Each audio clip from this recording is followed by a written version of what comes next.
Put a finger down, missing my best friend edition. Put a finger down if you miss your best friend. Guys, what up? 7:47 p.m. currently. I am starting my next vlog. And I will see you guys soon. Good night. Music is all about the space between the notes, and wrestling about the space between the moves. Shinzaki must have missed the memo, leading to an underwhelming career resume that should have been packed with awesome, transcendent bouts. He had that potential. He could have become one of his generation's standout talents, but instead, he goes down as a disappointment with shockingly few memorable bouts to his name. Number 3, Low-Ki. Even today, 20 years into his career, Low-Ki is a force of nature between the ropes, and his inability to build a career comparable to old Ring of Honor peers like Bryan Danielson and Samoa Joe can be attributed to one thing and one thing only: attitude. ROH, New Japan and WWE head the list of companies that he has burned himself out of.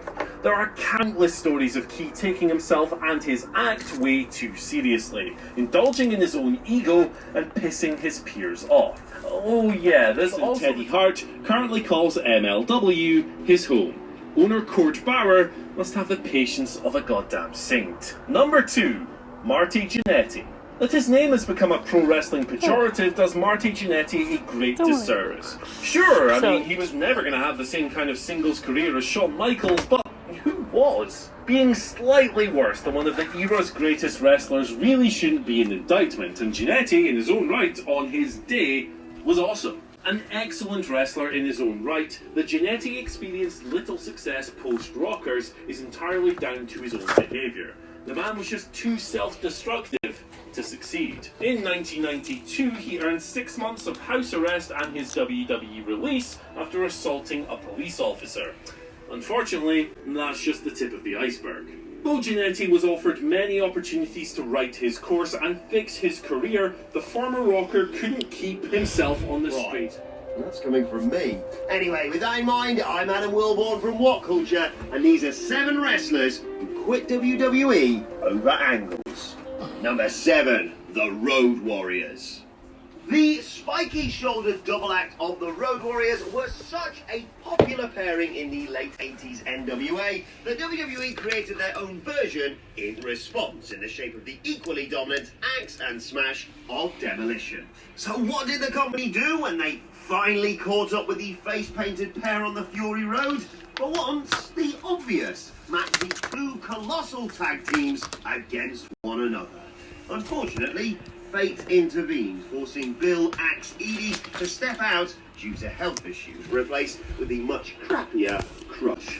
The feud failed to ignite, and the newly christened Legion of Doom were left something of a busted flush. How could the NWA powerhouse, shortly after his hazy Off His Rocco cameo at SummerSlam 92? In perhaps the finest piece of wrestling apocrypha out there, he was said to have subsequently joined a sect of the Hells Angels with John the Berserker Nord in London.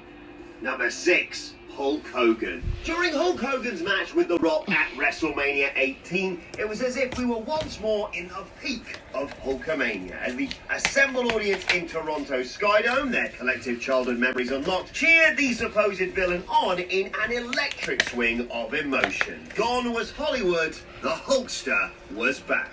About a year later, Hogan's actions were again very familiar to long-term fans, but for much less organically beautiful reasons. After the Immortal One beat Mr. McMahon at WrestleMania 19, for which he was banished from the company, a mysterious but strangely similar figure turned up on SmackDown, brandishing a blue mask: Brock Lesnar. McMahon's suggestion that his previous Golden Boy lose a King of the Ring qualifier to the Gurning Greenhorn was not met with the professional response he'd hoped.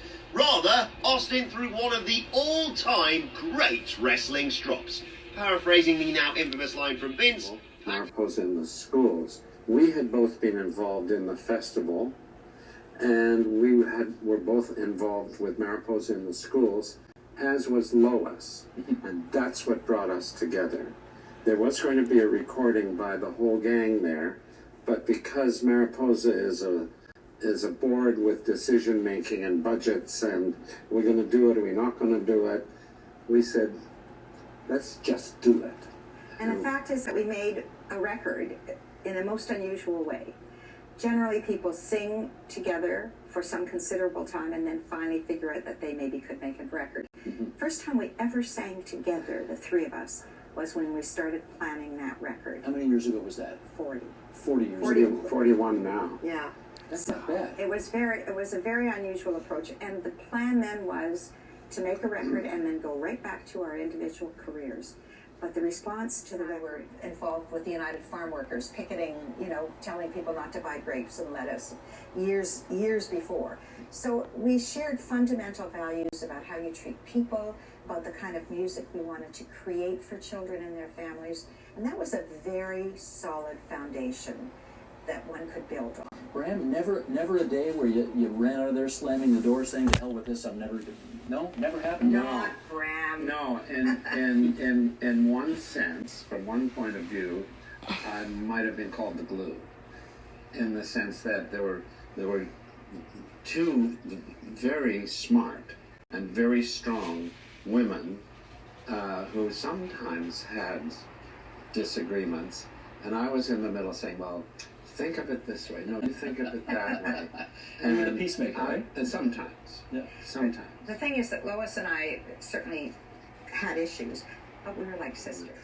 She had a music degree from the University of Michigan, and she was a pianist, and also she was a jazz baby. And She brought that repertoire to us. loved the American Songbook. She was a Broadway show kind of person. And we were folkies. And so there was a mixture. And I think that mixture was one of the things that brought us to the kind of prominence that we did. We weren't just regular Michael Row Your Boat Ashore kind of folkies. Yeah. There's nothing wrong with that song. No.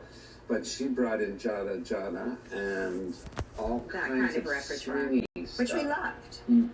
Now, if it all started 41 years ago at Mariposa, are you doing that again this summer? Yeah. You are. 41 years later, you're going back to Mariposa. Doesn't that feel just exactly right? Phenomenal. It feels right Yeah, to us. We're yeah. thrilled. We loved Mariposa. We've outlived many artistic directors. Insurance, every TV show, nothing we do ends without Skinner. From day one. From day one. From day one. Who wrote that song? So here's the history of that song, and it's taken us almost 40 years to find out. First of all, the song came to us through Lois. We all, as we were preparing for the first record, we went to our family and friends to loan us money. We had to raise $20,000. Lois was from Chicago. She went to Chicago. She talked to her cousin Lisa, who was a little girl. Lisa, do you know any good songs? Yeah, well, I learned this song at Girl Guide Camp, I think. And she sang Skinner Ranger. Lois brought it back, and that's how it came to be I on didn't the even first get to record. sing on it that first time. Yeah, you I played. played the guitar. Oh, I see. Lois sang the melody, and Sharon sang the harmony. And all that other stuff was in it, the interjections and the stuff at the end, the boop boopy doop, and Well, I can't even remember if that was there. No, If we not added on the- not on I the love your record. singing, all that stuff. We added that. you might have added that. We love you too. Skinnamarink-y dinky dink, skinnamarink-y doo. I love you. Put up the sun. I love you in the morning and in the afternoon. Da da da da. Evening underneath the moon. Oh, skinnamarink-y dinky dink, skinnamarink-y doo. I love you. I love your singing. I love you. You're all terrific. I Oh, love you. We love Steve. I love you too. Boop boop be doo. What a nice surprise. Yay! You did good.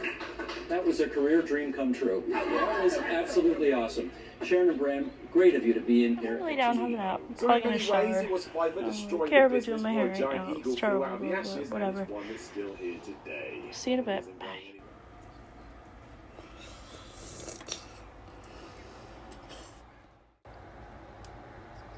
Hi. Ooh, sorry, don't mind that. So I'm having for a late afternoon snack an evil orange and some water.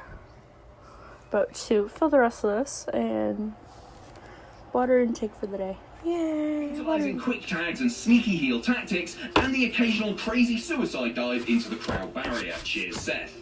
The babyfaces fought back though, Big Show preventing a triple powerbomb with a giant-sized spear. It all appeared to be going well for the good guys until Descent.